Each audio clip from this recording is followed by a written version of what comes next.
Coming to you from the Deep South, this is the Blue Collar Leadership Podcast. High impact leadership is not reserved for leaders, and it has nothing to do with your position, title, or rank. However, it does have everything to do with your character. It's time to climb to the next level and beyond, personally and professionally. Now, let's start making it happen with your host, Mac Story.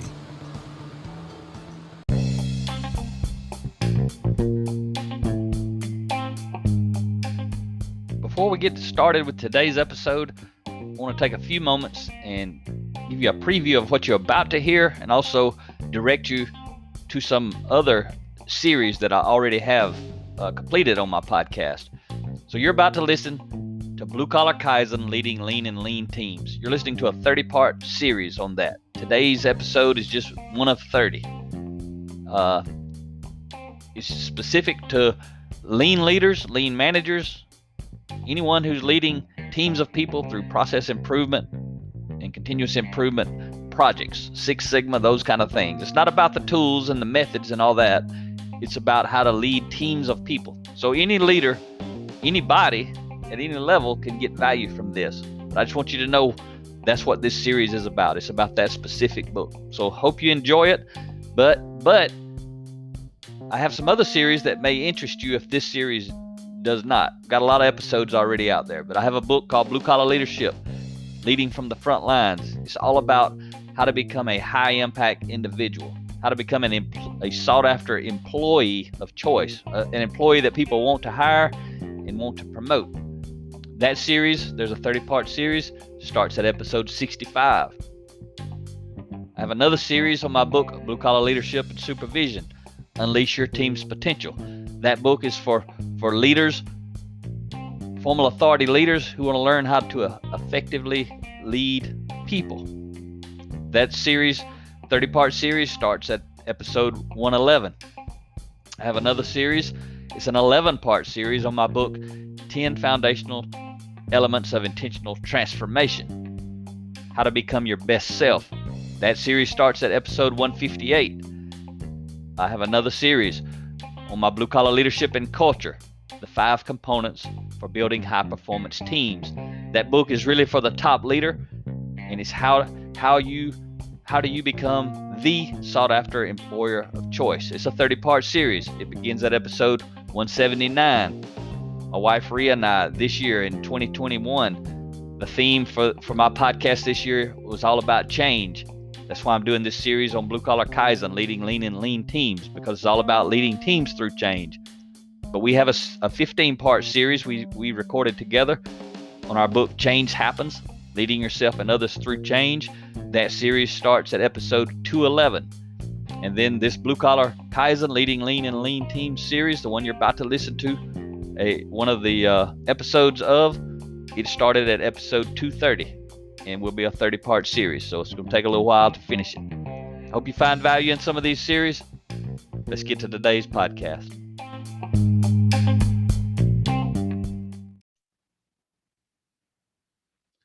All right, everyone, let's get started today on part 11 of 30 as we shift into the main component of my book, Blue Collar Kaizen, Leading Lean and Lean Teams, Respect for the People. Chapter 11 is where we really begin talking about and diving into what do I mean when I talk about respect for the people.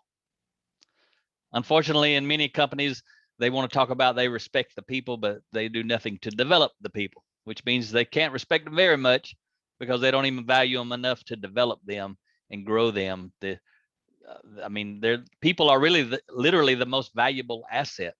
They can grow and become more valuable. Someone who's an entry-level person hired to be in an entry-level person position today could be leading a small team or a large team in a matter of months or years and have a tremendous impact on an organization. So the people appreciate in value to the organization relative to how much the leaders invest in the development of those people. So the subtitle for chapter 11, again, which is Respect for the People, the subtitle is Leaders Who Respect the People develop the people. And I'll share a quote with you to start off this chapter.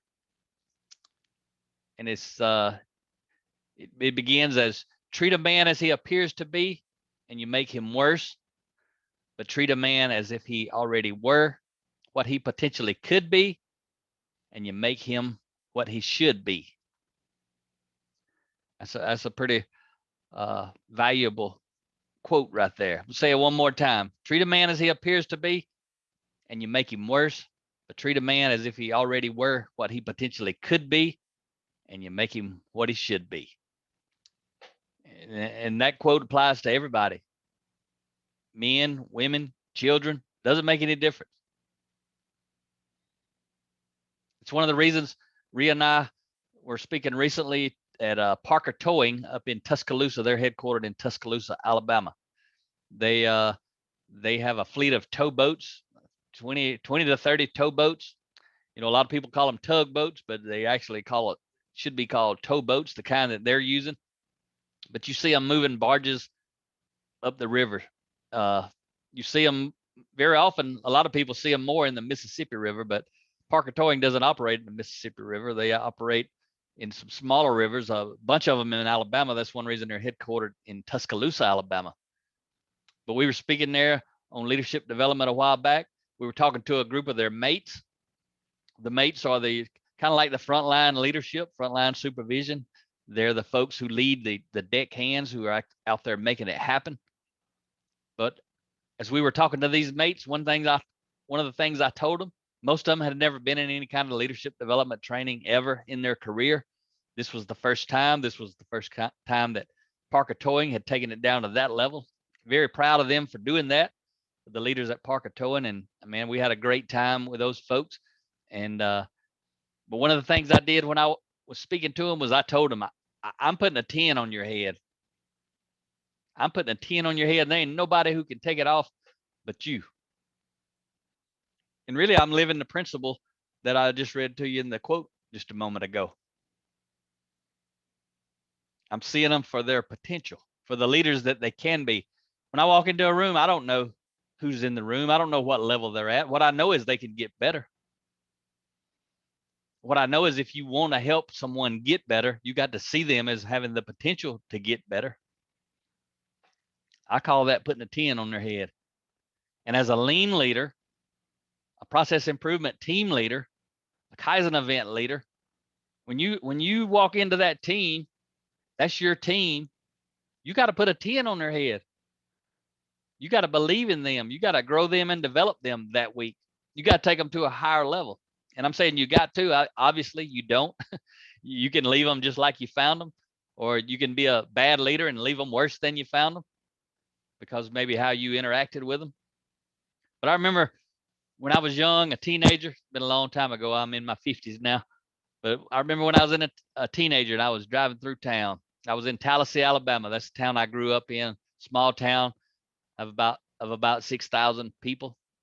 It's kind of located between Auburn, Alabama, and Montgomery, Alabama on I-85. It's about 10 minutes north in between those two cities. You have to get off I-85 and travel about 10 minutes north.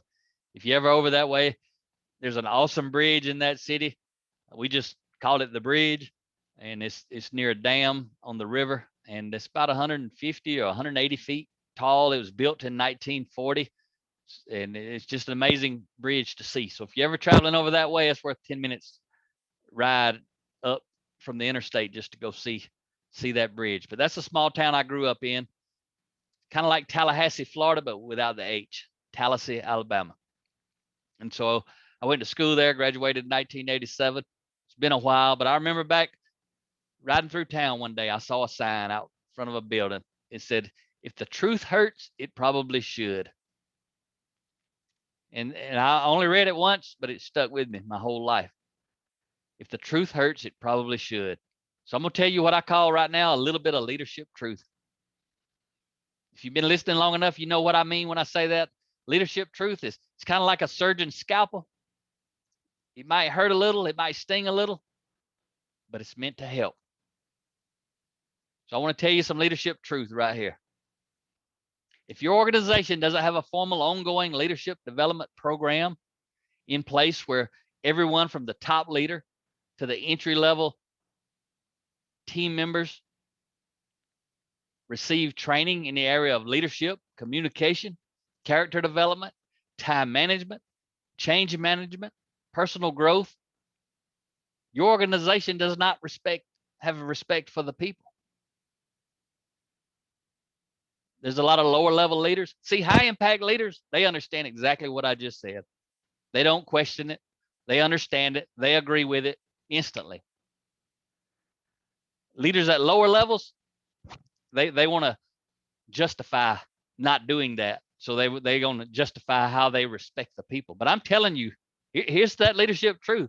If you're not growing and developing the people relative to their character, how they lead themselves, how they interact with each other, how the leaders lead them, how the team interacts with each other, with their leaders, you don't have respect for the people. And again, high impact leaders know that. High impact leaders have formal initiatives from top to bottom. But as a lean leader, I'm telling you, whether or not there's an initiative in your organization, you make it an initiative in your events. Anytime you're leading a team of people, you do this. And I'm telling you, those people, if nobody else in the company's doing this, they're going to see you as their leader. They're going to also know you're leading the organization, just as I teach you that you are leading the organization. Organizations that truly respect the people always intentionally help develop the character of their people. You go find the best organizations out there. Do some research, study them. I'm telling you, they have programs and initiatives in place, and it's really not called programs and initiatives. It's just simply how they operate their business. It's who they are and what they do. They do it because they value it, not because someone told them to do it. And that's the transition. We talked about hitting the reset button last episode. That's a transition you have to make. You may begin your lean journey all about the process improvement tools, continuous improvement, all that kind of stuff. But if you truly hit the reset button, as I talked about last time, you make that transition. You're doing that because you actually value it. If you're a lean leader and you're listening to what I'm talking about, and especially, again, I encourage you, go buy this book. The book's going to be much more meaningful than what I'm talking to you about right now. One reason is because I'm trying not to talk about everything that's in the book. I just take a few points from the book and I expand upon them a little bit, but there's a lot in the book that's missing from my podcast. But the podcast is just something to enhance the book a little bit, and also to give the folks who don't want to buy the book a little bit of insight into what's in the book. So unfortunately, the vast majority of organizations do nothing when it comes to developing the people. And I'm talking about developing the character of the people. And those organizations that don't develop the character of the people, they must live with the results of having an underdeveloped workforce. Two things they got to deal with is going to be high turnover and low engagement. If you're not growing and developing the leaders in the organization, the team members, the people in the organization, there's going to be high turnover of the best people and low engagement of those who are left. So the best people are leaving, and the people who are staying are disengaged. So I'm telling you, as a lean leader, any leader, but again, this series is for the lean leader, you have to take this, put it on your shoulders, regardless of what the leaders are doing or not doing. I remember when I first started into this, all I wanted to do was blame all the leaders. I was reading all the books about lean, and it said the top leader had to be on board. You had to do it from the top down, and you had to have all this support. And that is absolutely true. But what I didn't understand then was it was my responsibility. And it could be anyone's responsibility. Anyone at any level can take the responsibility of pouring into and developing themselves and becoming the high impact leader in their organization. Now, if they're not the top leader and they're not a high level leader on the org chart, and they start doing this, probably what's going to happen is they're actually going to transform the culture where they are, or they're going to grow and move to another organization where they're actually valued for who they are, and they can become a part of a growing and developing organization. But I'm telling you, as a lean leader, wherever you are, I'm saying put it on your shoulders. You take responsibility. You grow and develop yourself. And if you can't engage those leaders above you and beside you, all those leaders on the org chart, as many as possible to get behind you, you got to work on you. But the plant manager, the CEO, the business owner, they may not care anything about studying leadership. And a lot of times they don't. And they won't ever. So I'm telling you, you've got to be the tip of the spear. That's what this book is about. And again, the tip of that spear relative to this book is you leveraging your Kaizen events to start doing exactly what I'm telling you to do.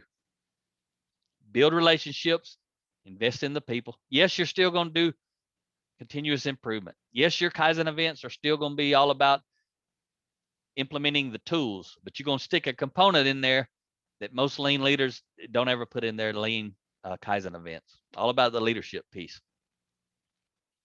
So you can probably validate this. And I've said it before on other podcasts, but most people are hired for what they know, their competency, and they're fired for who they are, their character. That's what I was just talking about.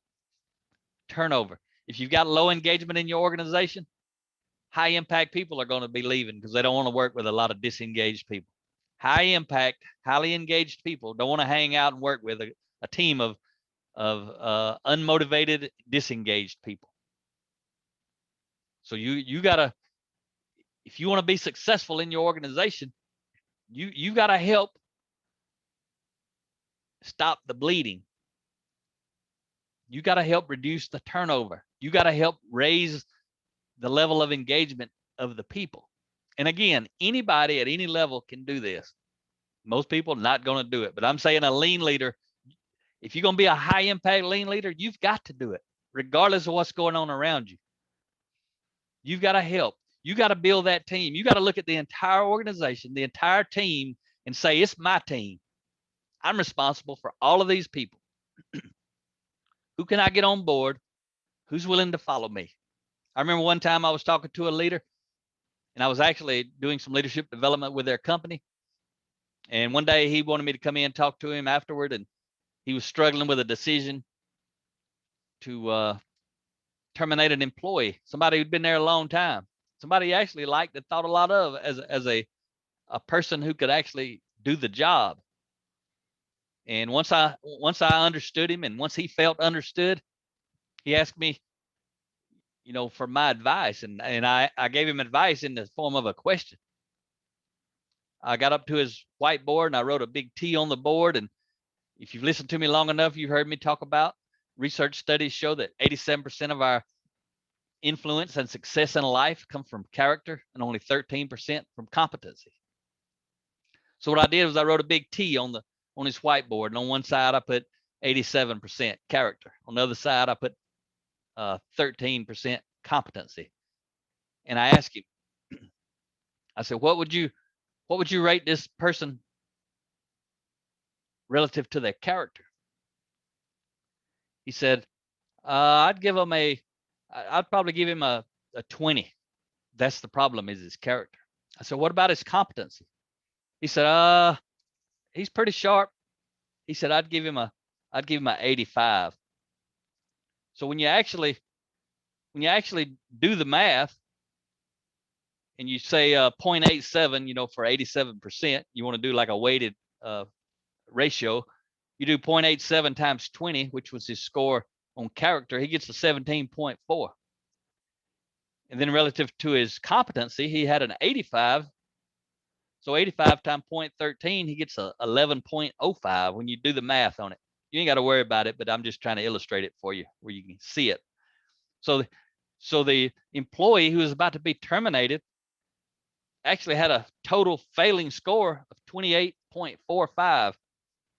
When you weight the character and you weight the competency relative to the impact that both of them have on a person's influence and success, the guy who's about to get terminated is rating a 28.45, basically terribly failing score. But then I asked the leader, I turned around, I said, so relative to how you've been investing in the development of the people in this company. What percentage of your resources, meaning your time and money, went into the competency side of the business? He said, well, he said, actually, he said, I've been doing a pretty good job on the competency. I give myself a 95. So relative to developing the workforce, relative to competency, the owner says he scores himself a 95. He said, but relative to doing character development, like we're now learning about with you, until we brought you in here, we haven't done any of that. So he said, even though we've started, when you look at my 20, 30 years running this business, I give myself a 10. We've been terrible about that. I've been terrible about that. And you can see the light bulb come on in his head. He understood what path I was taking him down, because he had a failing employee, and he mainly was failing in character. And then when I had the leader look in the mirror and say, how are you doing? How am I doing as a leader? Talking about himself, he quickly started to realize he was failing the employee. Yes, the employee was failing the company, but the leader of the company was failing the employee. So where's the problem? When you look in the mirror as a leader, he had to look in the mirror and say, the problem's with me. And he may not be able to salvage that employee.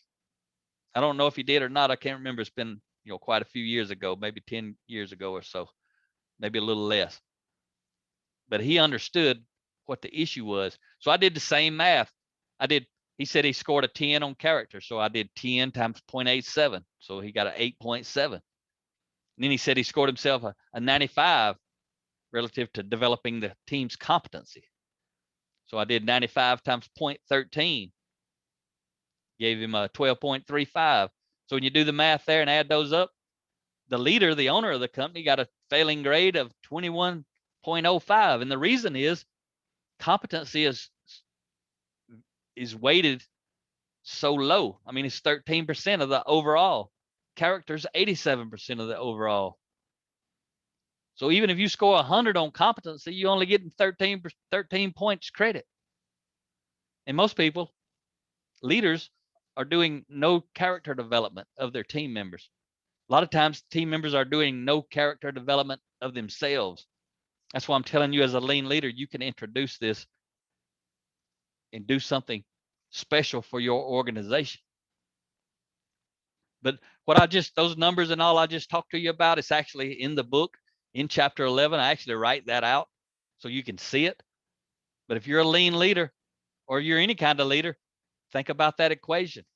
Ask yourself, when you have people struggling in the business, write that T up on the whiteboard. Do a weighted average. Figure out where the struggle's at. Look at you guys as an organization. Where are you investing your development dollars and your development time? Is it all on competency and none on character? Most places, that's what's going on. But most of the problems they're having with people is on character. I mean, it's kind of self-explanatory. Why are we having character problems? Well, it's because we never do any character development. That's common sense. But actually doing character development requires uncommon sense. And that's what I'm inviting you as a lean leader to bring to the table. Implement it inside of every Kaizen event. In this book, this series, I'm going to go into that. I'm going to teach you more about that. That's what the whole book is about, actually teaching you how to do that. So don't wait on me to finish this series out, because we still got months before I'm going to finish it, because I only do one chapter a week. Go dive into the book. Order the book. You can listen to an audio. It's in audio format. It's an ebook format. And then it's a paperback format. Whichever one you want to dive into, go check it out. So turnover, lack of engagement, lack of buy-in, finger pointing, bad mouthing, resistance, and lack of communication are signs of weak character among the leaders and their associates. See, all the things I just said, a lot of times when I say something like that, the leader starts thinking about all the stuff that's going on in the organization. When I'm saying that, when I start talking about turnover, lack of engagement, lack of buy-in, finger pointing, bad mouthing, resistance, lack of communication. If I'm talking to a leader, I start talking about that, they look out the window at the organization and see all of that. They're missing the whole point. They need to be looking in the mirror and realizing the reason all that is within their organization is because of lack of leadership on their part. That's a hard pill to swallow. You as a lean leader got to bring it to the surface. At a minimum, you've got to stop it within your Kaizen event. During that week, you got to build a team where that stuff's not happening, where people are engaged, where they're bought in, so they're not finger pointing at the boss or finger pointing at each other or finger pointing at you, not bad mouthing anybody, just making it happen, not resisting the change, not failing to communicate with each other or to the leaders or to the shop floor or the folks at the event, wherever it's taking place. We've got to communicate. So you got to learn this stuff. You got to live it. You got to model it. You got to teach it. You got to get folks bought in on Monday morning. We're going to talk about that later, and keep them bought in during the whole week, because you are the CEO of that Kaizen event for that week. You are the leader. Whatever results you're getting is based on your ability to lead. I'll leave you with another quote from Bob Chapman. I shared about him last time. He's the CEO of Barry-Wehmiller, $3 billion with a B, global organization, industrial organization, blue collar organization, 200 plus locations, 13,000 employees. They eat, breathe, sleep, all the stuff that I talk about. That CEO, Bob Chapman, models it.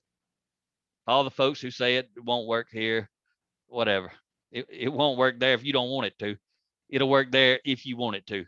It's up to you. Same way with you as a lean leader on your Kaizen events. If you listen to this, you think all this stuff's Max saying, I can't do it. I promise you, you're right. You can't do it. If you're listening to what I'm saying and you think it's possible, I could do it, then you can do it. Henry Ford said it best a long time ago. Think you can or think you can't, either way, you'll be right. That's all I'm telling. So here's that closing quote from Bob Chapman. He says, "We make some of the best industrial machinery in the world, but I will not go to my grave being proud of all the machines we have built. Instead, I will be deeply grateful for all the lives that we touched and uplifted in our journey. The machinery we build is just the economic engine that enables us to touch lives. The flourishing of those lives is our paramount concern." Man, that's an awesome quote. And what that quote encompasses is what this chapter is titled, Respect for the People. That's second to the last sentence. He says, the machinery we build is just the economic engine that enables us to touch lives. That's respect for the people. Chick-fil-A says the same thing. They say it a little different. They say, we're not in the chicken business. We're in the people development business. The chicken and the revenue provided by the organization is just supplies the resources to grow and develop people and create some high impact people of high character. That's what they do. Hope you enjoyed this episode. Talk to you next time. Make it happen or someone else will. It might as well be you. Are you serious about taking your career and your life to the next level and beyond? Check out Mac Story's Blue Collar Leadership series books and others, now available on audio, along with paperback and ebooks at Amazon, iTunes, and Audible. Please visit bluecollarleadership.com to learn about Mac's books, programs, special offers, certifications, and more. Thank you for listening to the Blue Collar Leadership Podcast.